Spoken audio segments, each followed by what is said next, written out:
عمران کی آیت شروع ہوتی ہے یا ایھا الذین آمنوا اتقوا اللہ حق تقاتہ۔ اہل ایمان اللہ کا تقوی اختیار کرو جتنا اور جیسا کہ اس کے تقوی کا حق ہے۔ اب یہ چونکہ خطاب ہو رہا تھا صحابہ کرام سے، اور ابھی یوں سمجھیے کہ مدنی دور کا آغاز تھا۔ اکثریت تو مسلمانوں کی وہ تھی کہ جو مکے میں پوری طرح آزمائشوں میں سے نکل کر آئے تھے، بھٹیوں میں سے گزر کر آئے تھے، کندن بن کر آئے تھے۔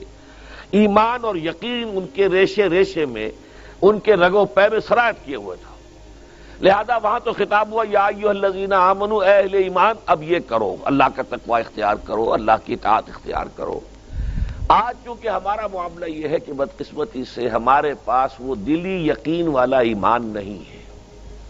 ہمارا ایمان ایک موروثی عقیدہ ہے، ہمیں والدین سے مل گیا ہے وراثتاً۔ جیسے کوئی ہندوؤں کے گھر میں پیدا ہوا تو ہندو ہے، وہ انہی باتوں کو مانتا ہے، وہی دیویاں دیوتا جن کو اس کے والدین مانتے تھے۔ کوئی مسلمانوں کے گھر میں پیدا ہو گیا تو مسلمان ہے، اللہ رسول کا نام اسے بچپن ہی سے سکھا دیا جاتا ہے۔ لیکن اس سے زیادہ یقین قلبی والا ایمان الا ماشاءاللہ جسے بھی ہو، وہ تو بہت ہی خوش قسمت ہے، بہت ہی خوش بخت انسان ہے جسے یقین قلبی والا ایمان حاصل ہو جائے۔ اور یہ جان لیجئے کہ اصل ایمان نام ہے یقین قلبی کا۔ یقین پیدا کرے ناداں، یقین سے ہاتھ آتی ہے وہ درویشی کے جس کے سامنے جھکتی ہے فغفوری۔ قرآن مجید میں سورہ حجرات میں بھی فرمایا گیا کہ قالت الاعراب آمنا قل لم تؤمنوا ولکن قولوا اسلمنا۔ یہ بدو لوگ اعلان کر رہے ہیں، دعویٰ کر رہے ہیں کہ ہم ایمان لے آئے۔ نبی آپ ان سے کہہ دیجئے تم ایمان ہرگز نہیں لائے ہو، یوں کہو کہ ہم مسلمان ہو گئے ہیں۔ وَلَمَّا يَدْخُلِ الْإِيمَانُ فِي قُلُوبِكُمْ، ابھی تک ایمان تمہارے دلوں میں داخل نہیں ہوا۔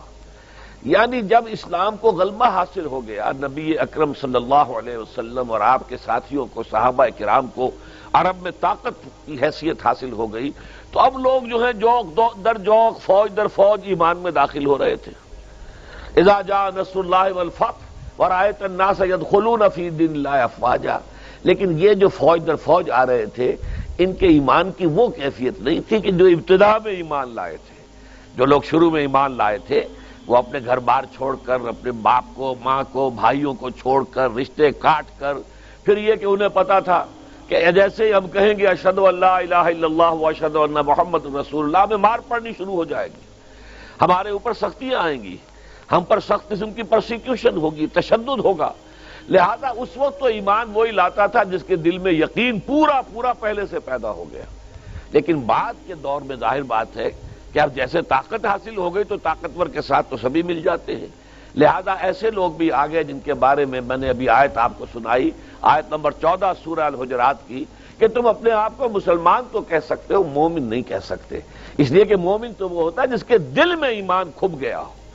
اسی معنی میں کہہ رہا ہوں کہ ہم بھی اگر اپنا جائزہ لیں گے تو ہمیں محسوس ہوگا کہ ہمارے دلوں میں وہ یقین نہیں ہے۔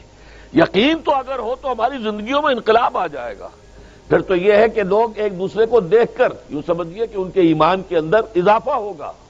صاحب ایمان تو وہ ہے جس کے بارے میں حضور نے فرمایا اذا رؤوا ذکر اللہ، جن کو دیکھ کر اللہ یاد آ جائے۔ صاحب ایمان تو وہ ہوتے ہیں کہ جن کو دیکھ کر اللہ یاد آتا ہے۔ اس اعتبار سے ہمارا جو اس وقت معاشرہ ہے، 1.5 ارب کے قریب مسلمان دنیا میں ہیں، لیکن کیا وجہ ہے؟ ہمارے پاس عزت نام کی کوئی شے نہیں۔ حالانکہ اس دنیا میں ہر 5واں انسان مسلمان ہے، اندازہ کیجئے آپ، لیکن کوئی انٹرنیشنل معاملات، بین الاقوامی معاملات میں کوئی ہم سے کوئی رائے لیتا ہے، پوچھتا ہے؟ یہ G7 بیٹھ کر طے کریں گے، G15 طے کریں گے، یہ سیکیورٹی کونسل طے کرے گی، اور کہیں پر کوئی مسلمان ملک نہیں ہے، ہم 3 میں نہ 13 میں، نہ G8 میں نہ G15 میں، کہیں بھی نہیں۔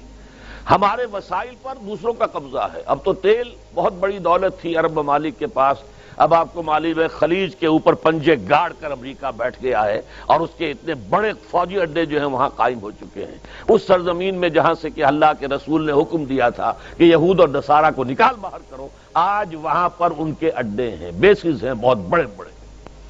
اس حوالے سے یہ ذلت ہم پر کیوں آئی ہے؟ اسی سورہ آل عمران میں اللہ تعالیٰ فرماتا ہے وَلَا تَهِنُوا وَلَا تَحْزَنُوا وَأَنْتُمُ الْأَعْلَوْنَ إِن كُنتُم مُّؤْمِنِينَ۔ اے مسلمانوں گھبراؤ نہیں، پریشان نہ ہو، رنجیدہ نہ ہو، اگر تم صاحب ایمان ہوئے تو تم ہی سب سے اونچے ہوگے۔ اب یا تو قرآن جھوٹا ہے معاذ اللہ، یا ہم مومن نہیں ہیں، تیسرا نتیجہ تو کوئی نہیں۔ قرآن کہتا ہے اگر تم مومن ہوئے تو سب سے اونچے تم ہوگے، تو آج تو ہم سب سے اونچے نہیں ہیں۔ تو یا اگر ہم صاحب ایمان ہیں اور اونچے نہیں ہیں تو قرآن نے جھوٹ بولا، معاذ اللہ ثم معاذ اللہ۔ قرآن کی بات تو جھوٹی نہیں ہے، نتیجہ یہی نکلا کہ ہم